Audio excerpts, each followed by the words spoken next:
Baik, Assalamualaikum warahmatullahi wabarakatuh. Perkenalkan, saya Dava Ali Fauzan, NIM 2216755 dari PKN 2A.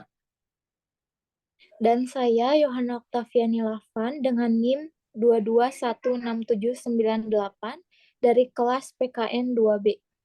Ya, di sini kami berdua akan mempresentasikan terkait dengan pameran perayaan akhir perkuliahan dari topik terakhir, yaitu topik 6 mata kuliah pemahaman tentang peserta didik dan pembelajarannya pada tugas ruang kolaborasi.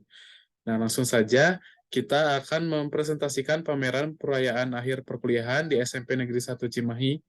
Di sini ada beberapa aspek yang kita bahas dibagi menjadi 4 bab, yaitu bab pertama terkait dengan latar belakang permasalahan dan fenomena yang diamati. Yang kedua yaitu bab kedua, analisis permasalahan berdasarkan kajian teori rincian, yaitu deskripsi tantangan dan juga deskripsi kekurangan, dan juga rencana tindakan lanjut dari proses kegiatan. Yang berikutnya yaitu bab 3 terkait dengan output produk yang telah dibuat.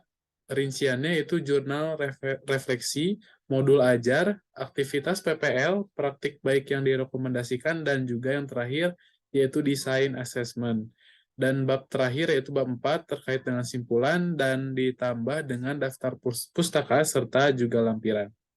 Nah, baik, langsung saja kita akan masuk ke bab 1, yaitu latar belakang permasalahan dan fenomena yang diamati.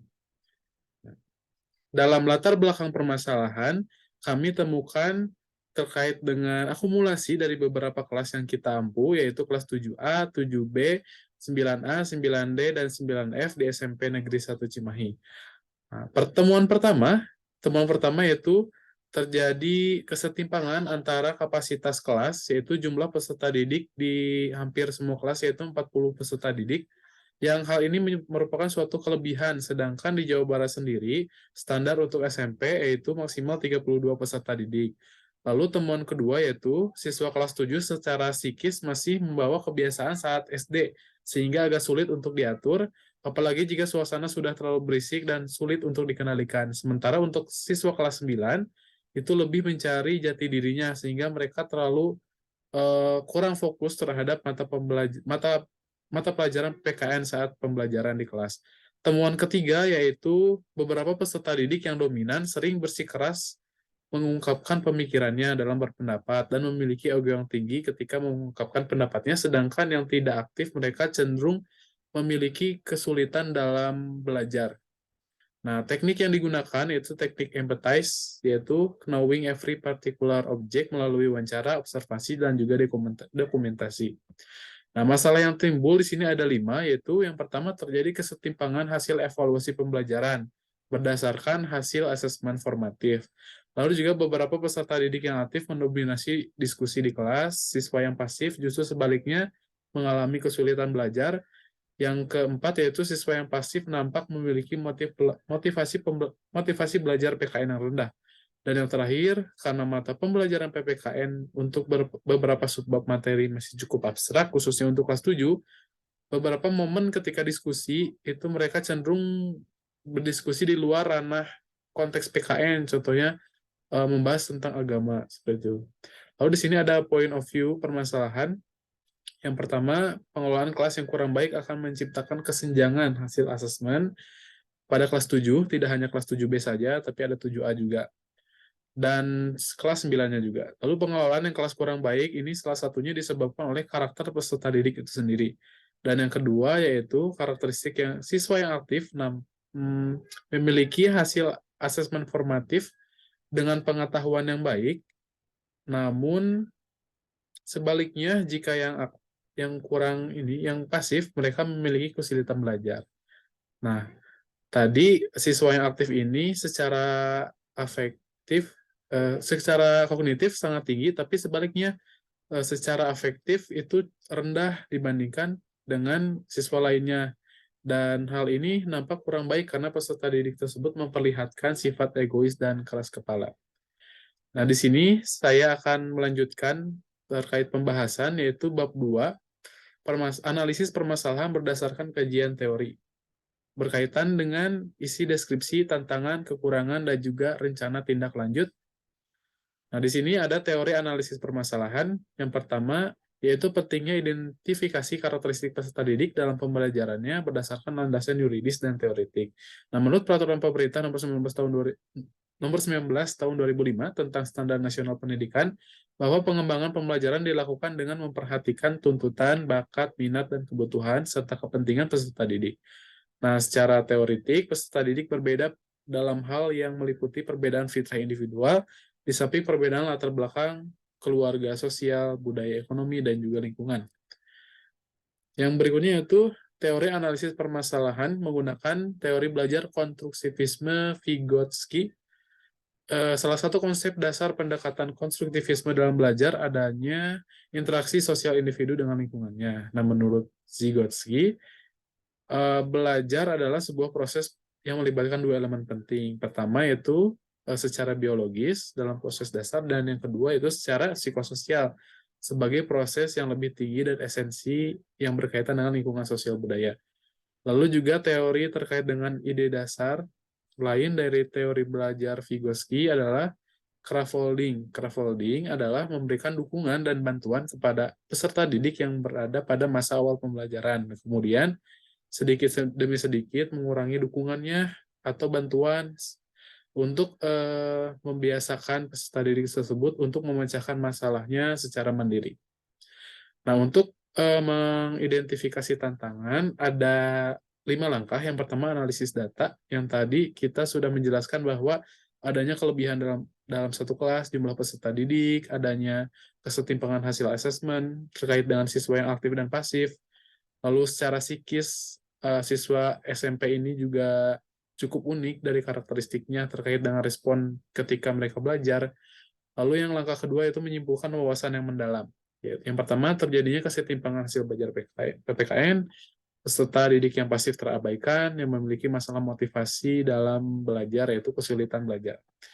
Lalu langkah ketiga itu formulasi pertanyaan yang relevan. Yang pertama, terkait menciptakan suasana kelas yang kondusif. Yang kedua, terkait dengan meningkatkan motivasi belajar peserta didik yang kurang aktif atau pasif. Lalu terkait dengan menumbuhkan sikap dewasa pada anak yang pintar atau yang memiliki ego yang cukup tinggi. Nah, di sini kami menyimpulkan satu pertanyaan, yaitu bagaimana cara membuat model pembelajaran mencakup metode, strategi, dan media yang mampu membuat kelasnya yang kita ampu itu bisa kondusif dan juga mengubah siswa pasif menjadi termotivasi dan membuat siswa yang pintar memiliki sikap yang baik. Nah, untuk point of view-nya sudah ada tadi di bab 1, maka kita akan melanjutkan ke rencana tindak lanjut yang akan diimplementasikan di kelas 7A, 7B, 9A, 9D, dan 9E bersama saya dan Yohana di SMP Negeri 1 Cimahi. Nah, yang pertama itu kita perlu mengatur pengelolaan kelas, merubah susunan tempat duduk agar membuat suasana belajar baru. Yang kedua itu mengatur tempat duduk dengan membuat kelompok heterogen, misalnya siswa yang aktif harus dipisahkan dengan siswa yang pasif dan dibuat kelompok yang sama. Lalu rencana tindak lanjut yang berikutnya yaitu menggunakan model problem-based learning dengan pendekatan atau strategi error analysis dan umpan balik sebaya. Model pembelajaran PBL adalah metode pembelajaran yang memusatkan perhatian pada penyelesaian masalah yang autentik dan relevan dalam konteks kehidupan nyata. Nah, dalam menggunakan model problem-based learning dengan pendekatan atau strategi analisis error dan umpan balik sebaya, yaitu yang pertama, identifikasi kesalahan. Nanti guru PKN akan meminta siswa untuk melakukan tugas atau latihan yang berkaitan dengan konsep dan teori tertentu dalam PKN. Analisis kesalahan, yaitu guru dapat membantu siswa untuk menganalisis kesalahan yang ada dalam soal. Yang ketiga itu pembuatan rencana perbaikan. Setelah menganalisis kesalahan, guru dapat membantu siswa merumuskan rencana perbaikan. Dan yang berikutnya itu umpan balik sebaya. Nanti siswa akan memberikan umpan balik sebaya atau komentar atau masukan juga untuk mengenai teori-teori atau pemahaman konsep pada suatu materi pembelajaran. Dan yang terakhir yaitu evaluasi. Siswa dan guru bersama-sama mengevaluasi hasil dan dari implementasi rencana perbaikan umpan balik sebaya dan juga pembelajaran error analisis tadi. Nah, selain itu, di bab 4 juga, untuk rencana tindak lanjut akan membuat kesepakatan kelas, membuat modul pembelajaran untuk kelas 7 dan RPP untuk kelas 9, dan yang terakhir perencanaan desain assessment. Untuk produknya akan ditampilkan pada bab berikutnya, yaitu bab 3. Ya, di sini langsung saja kita masuk ke bab 3, yaitu output produk yang telah dibuat. Ada beberapa hal yang kami hasilkan. Yang pertama yaitu kesepakatan belajar, RPP, modul ajar, jurnal refleksi, praktik baik yang direkomendasikan, desain assessment, dan aktivitas PPL lainnya. Nah, di sini sebelum saya melanjutkan ke teman saya akan menjelaskan tentang kesepakatan belajar. Nah, kesepakatan belajar ini sangat penting untuk menciptakan suatu aturan atau kesepakatan bersama sebelum memulai kegiatan pembelajaran, dan kami sudah membuat produk kesepakatan bersama dengan peserta didik, yaitu ada 7 poin terkait dengan kesepakatan pembelajaran PPKN baik di kelas 7 dan kelas 9. Nah, di sini ada modul ajar siklus 1. Produk ajarnya bisa dilihat di Pranala berikut ini di layar. Yang kedua, sama. Mohon maaf, di siklus 1 ini ada 2 produk, yaitu modul ajar dan RPP. Modul ajar untuk kelas 7, RPP untuk kelas 9. Yang siklus 2 pun sama, di bawah ada linknya terkait produk yang kami hasilkan, ada modul ajar dan juga RPP untuk siklus 2. Sama untuk siklus 3 pun ada di link yang ada di layar terkait dengan modul ajar kelas 7 dan RPP kelas 9. Selanjutnya akan teman saya jelaskan terkait dengan media pembelajaran. Kepada Yohana dipersilahkan. Ya, terima kasih kepada Dafa Ali Fauzan yang telah memaparkan pameran yang telah kami buat. Selanjutnya saya izin melanjutkan terkait produk pembelajaran ataupun output yang telah kami buat di SMPN 1 Cimahi.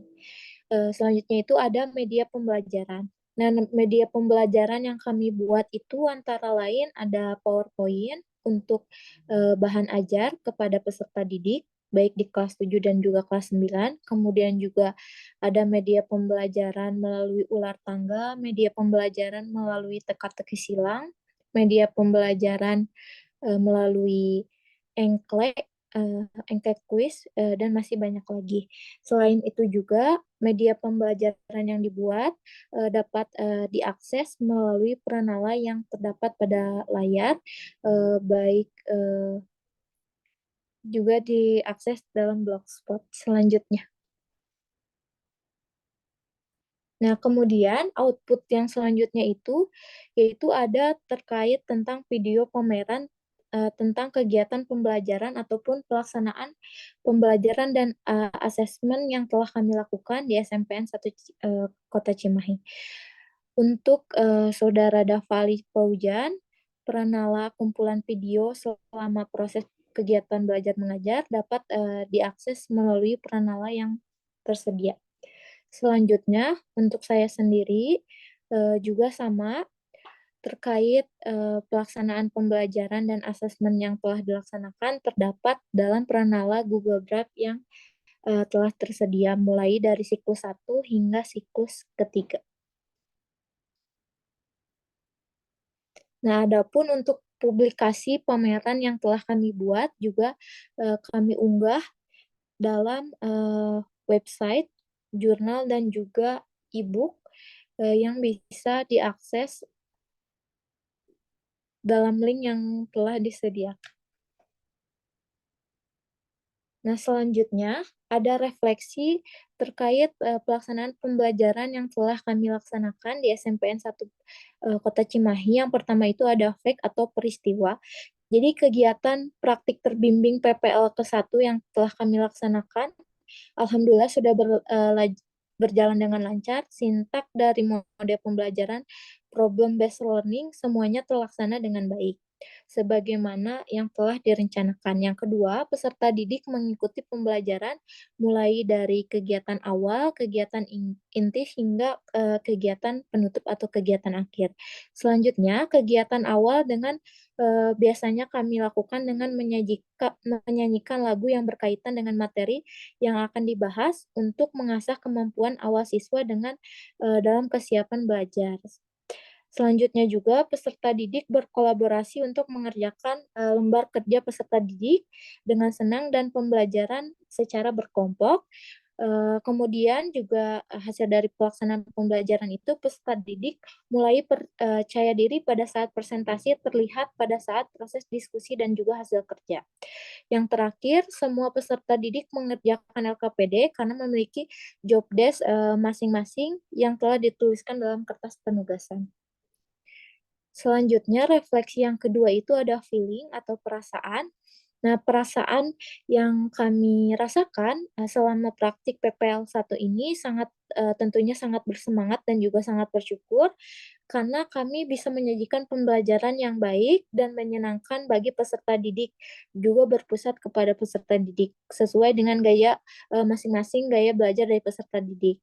Kami bertambah bersemangat karena memiliki kepercayaan diri yang aktif di dalam kelas, juga senang karena berusaha menerapkan pembelajaran saat ini yaitu PEK yang dinilai cocok untuk karakteristik peserta didik pada abad 21 yang melekat dengan teknologi sehingga menjadi tantangan tersendiri tentunya bagi kami berdua untuk mengontrol siswa menggunakan teknologi dengan baik. Refleksi yang ketiga yaitu finding atau pembelajaran.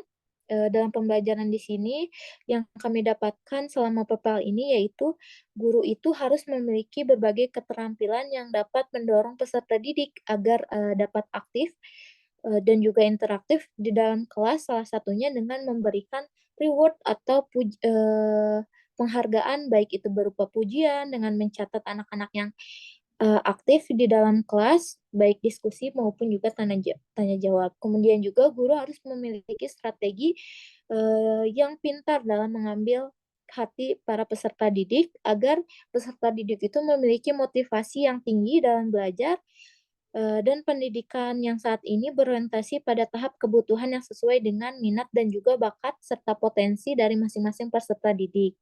Sehingga guru itu perlu berkreasi dalam penugasan yang mengarah pada potensi dalam minat dan bakat peserta didik itu sendiri. Nah, refleksi yang terakhir itu ada future atau penerapan, yaitu penerapan ke depannya itu kami berdua ingin konsisten dalam memberikan pembelajaran kepada siswa yang berorientasi pada peserta didik atau berpusat kepada peserta didik sesuai dengan kebutuhannya. Selain itu juga kami berusaha untuk mengembangkan metode-metode pembelajaran dan juga media-media pembelajaran yang lebih bervariatif agar siswa itu dapat mengalami pengalaman belajar yang menyenangkan dan juga bermakna pada saat pembelajaran di kelas. Adapun praktik baik yang dapat kami rekomendasikan setelah melaksanakan pembelajaran ini, yaitu yang pertama dalam pembelajaran ini kami merekomendasikan menggunakan model pembelajaran problem based learning yang efektif untuk meningkatkan kemampuan berpikir peserta didik. Selanjutnya juga media pembelajaran yang berbasis teknologi karena sekarang sudah berada pada era digital sehingga media pembelajaran berbasis teknologi ini sangat efektif digunakan dalam proses pembelajaran di abad 21 karena siswa juga saat ini sangat melekat gitu dengan teknologi. Kemudian catatan selama proses pelaksanaan praktik pembelajaran yang pertama itu mencoba untuk dipersiapkan lagi teknik-teknik sebelum pembelajaran. Jadi lebih kepada kesiapan kami sebelum melaksanakan pembelajaran dan juga memberikan pujian kepada peserta didik ketika berhasil menjawab kuis ataupun pertanyaan. Kemudian ada design assessment. Design assessment yang kami lakukan ini assessment yaitu yang pertama itu menentukan media pembelajaran yang sesuai dengan prinsip-prinsip assessment. Nah, penentuan media asesmen ini pengetahuan dalam bentuk formatif yang mengintegrasikan pembelajaran dan juga asesmen dengan teknologi, yaitu menggunakan Google Form. Yang kedua, prinsip asesmen yang digunakan ini sangat terpadu dengan proses pembelajaran, juga memfasilitasi pembelajaran, menyediakan informasi yang holistik sebagai umpan balik untuk pendidik dan peserta didik serta orang tua agar dapat membantu mereka dalam menentukan strategi pembelajaran selanjutnya. Nah, tentang desain asesmen yang kami canangkan dengan mengimplementasikan pembelajaran paradigma baru yang memberikan keleluasaan kepada pendidik untuk merumuskan atau merancang pembelajaran dan juga asesmen dengan karakteristik dan juga kebutuhan peserta didik. Nah, desain asesmen yang kami lakukan ini ada 3 ya, desain asesmen diagnostik, formatif, dan juga sumatif. Nah, diagnostik ini kami lakukan seperti pada saat awal pembelajaran dengan menayangkan video untuk mereka refleksikan untuk mengetahui pengetahuan awal dari peserta didik itu sendiri. Kemudian juga dilakukan dengan melakukan penelitian profiling demografi atau karakteristik masing-masing peserta didik agar kami dapat mempersiapkan pembelajaran dan asesmen yang efektif kepada peserta didik. Kemudian juga ada asesmen formatif dengan menggunakan penugasan-penugasan dan juga melalui media-media pembelajaran dan model pembelajaran yang interaktif seperti misalnya media pembelajaran yang seperti ada pada layar, media pembelajaran ular tangga, dan juga model pembelajaran talking stick.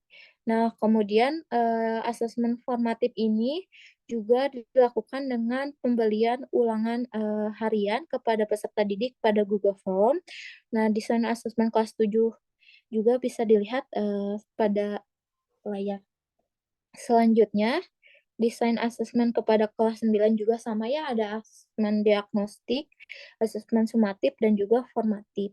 Nah, yang pada layar ini merupakan salah satu bentuk asesmen formatif, sedangkan sumatifnya itu kami lakukan melalui penilaian tengah semester yang sedang dilaksanakan. Nah, desain asesmen kelas 9 ini dilakukan dengan media pembelajaran teka-teki silang. Selanjutnya disampaikan oleh Dava Alif Faujan. Oke, baik, terima kasih untuk output peserta didik. Yang pertama, dengan menerapkan pembelajaran paradigma baru, pembelajaran yang berpihak pada peserta didik, menyesuaikan minat, kesiapan, dan kebutuhan peserta didik, maka outputnya adalah ada 3. Yang pertama yaitu peserta didik terlibat aktif dalam pembelajaran, 2, terciptanya pembelajaran yang menyenangkan bagi peserta didik, dan yang terakhir yaitu peserta didik dapat berekspresi mengembangkan potensinya. Nah, outputnya untuk gambaran visualnya ada pada layar sebelah kiri.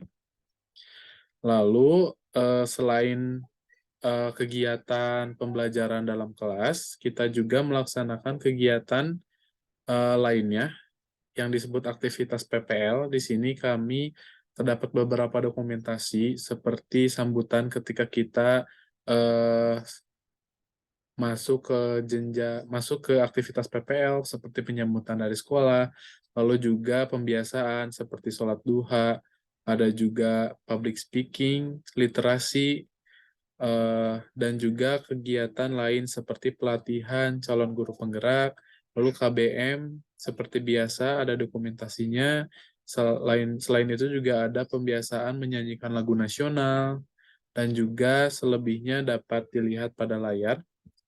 Berikutnya, aktivitas selanjutnya terkait dengan kegiatan yang kami lakukan selama PPL di SMP 1, yaitu tentunya upacara hari Senin, lalu pengembangan model pembelajaran dan implementasinya di kelas, pembiasaan Asmaul Husna, refleksi kurikulum merdeka, pembiasaan ikrar hidup bersih, lalu eh, kegiatan belajar mengajar dengan metode jigsaw, model jigsaw, proses kegiatan KBM juga ada dalam layar, lalu beberapa sarana dan prasarana yang kami eh, kami pergunakan dalam proses kegiatan pembelajaran di SMP Negeri 1 Cimahi. Dan berikutnya, terakhir yaitu simpulan, bab 3. Yang pertama, hal yang dapat kami pelajari ialah pentingnya proses identifikasi karakteristik peserta didik berupa profiling untuk menjadi bahan pembuatan perangkat pembelajaran yang sesuai dengan kebutuhan dan minat peserta didik, lalu pentingnya penggunaan teknologi sebagai media pembelajaran. Kiat yang diperlukan sebagai guru untuk mengatasi permasalahan yang dihadapi peserta didik di SMP Negeri 1 Cimahi dalam mata pelajaran PPKN, yaitu dengan pemanfaatan media teknologi sebaik mungkin dalam menyampaikan materi ataupun asesmen yang akan dilakukan. Di samping itu juga mengenai peraturan di SMP Negeri 1 Cimahi yang melarang penggunaan gawai di sekolah. Namun peserta didik juga harus memanfaatkan juga teknologi sebaik mungkin, semaksimal mungkin apapun situasinya. Dan yang terakhir ada daftar pustaka, kita mengambil dari 7 sumber dan sudah dicantumkan pada slide-slide sebelumnya.